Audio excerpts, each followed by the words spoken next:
bit dimmer, yeah. Don't I look great?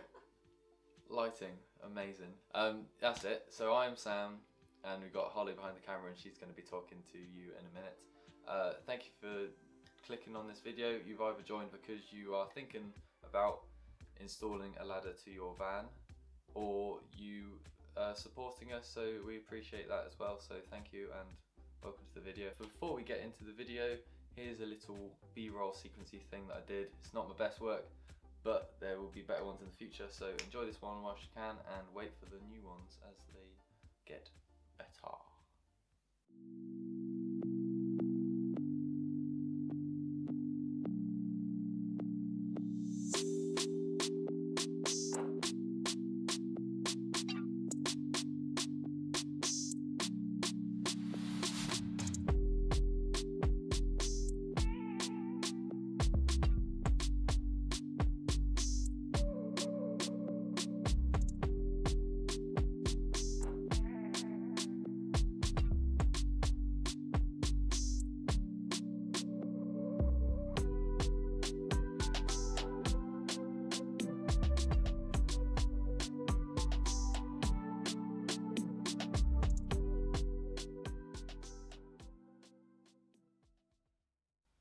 So we hope you enjoyed that little B-roll. If you did, give it a little like down below.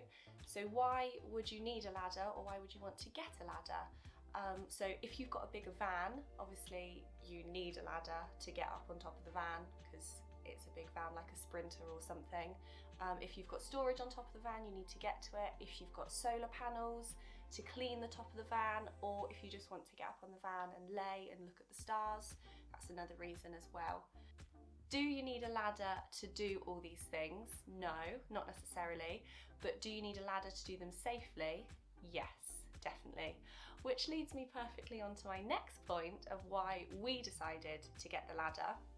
So after this lovely photo was taken, Sam essentially fell off the roof of the van whilst trying to get down. The next day he was still in quite a lot of pain, so it resulted in a trip to A&E. He only had a bruised foot, thankfully. It could have ended up a lot worse, but that's why we've got the ladder, for our own safety, so we don't end up in A&E. So the ladder we decided to go for was from a website called Vanguard, which we will link down below. It was £156, which we know is a little bit pricey, but we really liked the look of it and we wanted to go for one that looked really good.